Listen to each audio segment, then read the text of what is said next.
Shut up and sit down. तो चलिए आइए अब हम लोग पढ़ते हैं 34.7 widowhood विधवापन. In the traditional social system, widowhood was considered a curse, and widows did not enjoy any status either in the family or society at large. हमारा जो परंपरागत जो हमारा समाज था ना, उसमें विधवापन एक श्राप जैसा माना जाता था. जो विधवाएं थीं उनके जो पति नहीं है, अब पति के बाद तो जीवन बहुत कठिन हो जाता था. अपने परिवार में, समाज में उनको कोई दर्जा ही नहीं मिलता था. जिंदगी बहुत तकलीफों से भर जाती थी.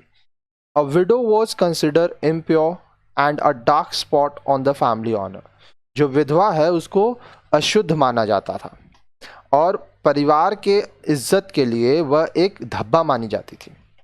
Widows lived in virtual physical and social isolation, and since they had no right of remarriage, their future was virtually doomed. अब देखिए, पहले के ज़माने में जो विधवाएं थीं वह एक ऐसी दुनिया में रहती थीं जिनसे वो सबसे अलग हो चुकी होती थी, शारीरिक रूप से, सामाजिक रूप से, और उनके पास तब अधिकार भी नहीं था कि वो वापस शादी करें. तो उनका जो भविष्य है ना, वह अंधकार में चला जाता था. It was only in the year 1856 that, due to the efforts of the great social reformer Ishwar Chandra Vidyasagar, that the British government passed the Widow Remarriage Act, which gave legal sanction to widow marriage.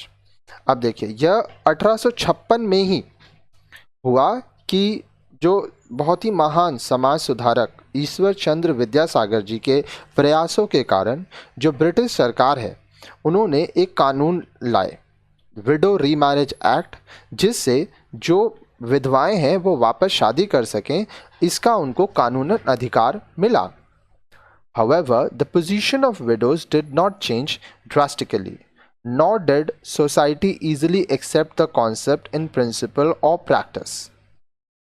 हालांकि जो विधवाओं की परिस्थिति थी वह तुरंत नहीं बदली और हमारे समाज में भी यह बहुत मुश्किल हो गया लोगों के लिए इस नए सिद्धांत को मानना. क्योंकि सोचिए, एक लड़की जो किसी से शादी कर चुकी है, उसके संग उसका हर एक तरह का संबंध, फिजिकल रिलेशन, मेंटल रिलेशन, वह किसी की बीवी है, ठीक है. अब वह किसी और से शादी कर रही है तो पहले तो ये मुश्किल होता था कि अब उससे शादी कौन करेगा, क्योंकि कोई भी लड़का तो यही चाहता था कि भाई हम ऐसी लड़की से शादी करें जो कि वर्जिन हो, ठीक है, जो किसी और लड़के के साथ नहीं रही हो. और विडो का मतलब क्या है, वो किसी की विधवा है तो उसका तो ऑलरेडी उसके संग हर तरह का रिलेशनशिप रहा. तो समाज ना इसको एक्सेप्ट करने में थोड़ा हिचकिचाया. But over some time social attitudes towards widows have change. लेकिन समय के साथ समाज का जो व्यवहार है वह विधवाओं के प्रति बदला. The social stigma attached to widowhood has declined considerably, and it is heartening to see an increasing number of widows, especially in the younger age group, being able to remarry. अब देखिए, समाज का जो विचारधारा था, ठीक है, जो विधवा लोग थे उनसे वो काफ़ी कम हुआ, ठीक है, कि भाई विधवाएं अछूत होती हैं, ऐसा वैसा, शादी नहीं कर सकती, उनको वो परिवार के लिए कलंक है, ये सब चीज़ें कम हो गई. और ये बहुत अच्छा है कि हम लोग देखते हैं कि जो विधवाएं हैं, खासकर वो जो लड़कियां जवान हैं. अब देखिए, ऐसा तो नहीं है ना कि शादी के बाद बहुत एज होने के बाद ही पति मरे. बहुत जगह तो ऐसा होता था, शादी के बाद तुरंत पति मर गया, कुछ ही साल में. लड़की अभी 14 साल, 15 साल, 20-22 साल की है, विधवा हो गई. तो अब क्या है, वो वापस से शादी कर सकती.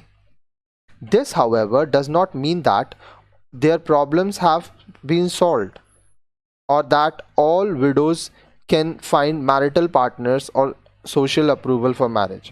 अब देखिए, इसका मतलब ये नहीं है कि इनका जो मतलब प्रॉब्लम्स है ना वो ठीक हो गया, या हर जो विधवा है उसको ऐसा कोई मिल गया जो कि उससे शादी कर लेगा, या समाज इस चीज़ को मान लिया. It is also possible that out of choice a widow may remain single. अब देखिए, ऐसा भी मुमकिन है कि कोई विधवा अपने इच्छा से शादी ना करे, वह पूरे जीवन बिना शादी के रहे. When a widow is economically dependent, there is a scope for exploitation by her family members. अगर कोई विधवा औरत आर्थिक रूप से अपने परिवार के ऊपर निर्भर है, तो ऐसा हो सकता है कि जो परिवार के सदस्य हैं वह उसका इस्तेमाल करें, उसको शोषण करें।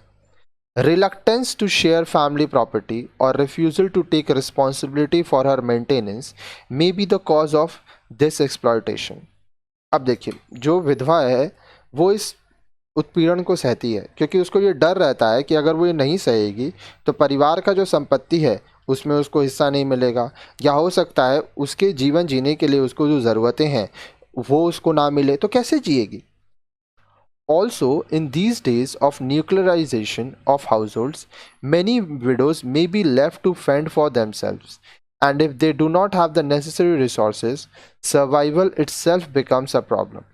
और आजकल जो हम लोग न्यूक्लियर फैमिली, मतलब बहुत छोटे छोटे फैमिली में रह रहे हैं, पहले जॉइंट फैमिली था, अब तो जॉइंट फैमिली है नहीं, न्यूक्लियर फैमिली है, तो अगर मान लीजिए पति मर जाता है तो जो विधवा है वो उसके ऊपर पूरा भार आ जाता है कि वो अपना देख रेख करे, सब कुछ अपना ज़रूरत खुद पूरा करे, और अगर वो अपनी ज़रूरतों को पूरा नहीं कर पाती है तो उसके अस्तित्व पर प्रश्न उठता है और बहुत समस्याएं होती हैं।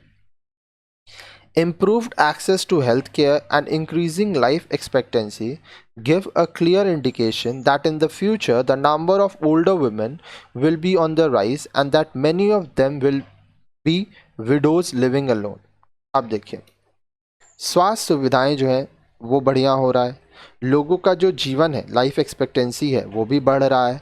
तो ये इससे हम लोग को समझ में आता है कि भविष्य में बहुत सारी ऐसी महिलाएं हो जाएंगी जो कि विधवा होके अकेले जीना चाहेंगी।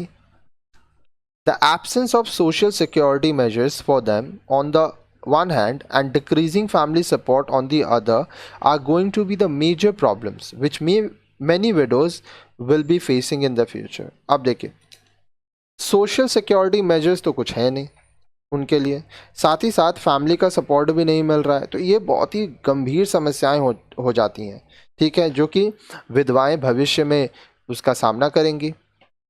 It is true that in big cities and even in some small towns, senior citizen support services are being established by private or voluntary agencies.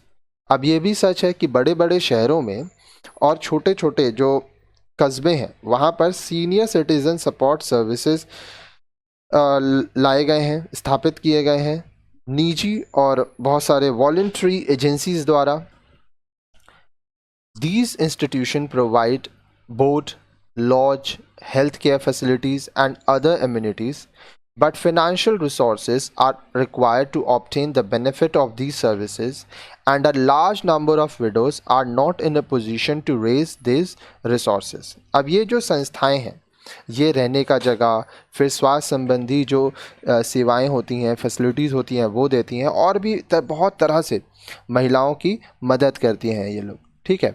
अब साथ साथ आपको ये भी समझना होगा कि बहुत सारे ऐसे विधवाएं हैं जिनके पास ये परिस्थिति नहीं रहता है कि वह अपने संसाधनों को बढ़ा सकें, ठीक है। और देखिए, हमारे देश में तो महिलाएं ज़्यादा पढ़ी लिखी भी नहीं होती थी, अब ना महिला पढ़ रही है, नौकरी कर रही है, पहले तो ऐसे नहीं होता था। शादी से पहले पिता के ऊपर निर्भर रहती थी, शादी के बाद पति के ऊपर। Where services are being offered free of charges, conditions may not always be conducive for leading a wholesome life. अब जहाँ पे जो सेवाएं हैं वह पूरे बिना किसी पैसे लिए मुफ्त में दिए जा रहे हैं, तो वहाँ पे हो सकता है कि परिस्थिति रहने लायक ना हो, सब कुछ एकदम अच्छा ना हो। The government has introduced many schemes for supporting elderly women, but given the magnitude of the problem, the schemes are woefully inadequate. अब देखिए, सरकार ने भी बहुत सारी योजनाएं लाई, स्कीम्स लाए, ताकि जो बूढ़ी महिलाएं हैं, ठीक है, उनकी मदद की जा सके, उन्हें सपोर्ट किया जा सके, लेकिन समस्या इतना ज़्यादा बढ़ा है कि जो सरकार का स्कीम है ना वो कम पड़ जाता है। By merely sanctioning widow pensions, a free bus or train passes, the problem is not solved. आप अगर विडो जो विधवा है उसको पेंशन देंगे, बस में मुफ्त जाने देंगे या ट्रेन में मुफ्त जाने देंगे, तो सिर्फ इससे समस्याएं नहीं ठीक होंगी।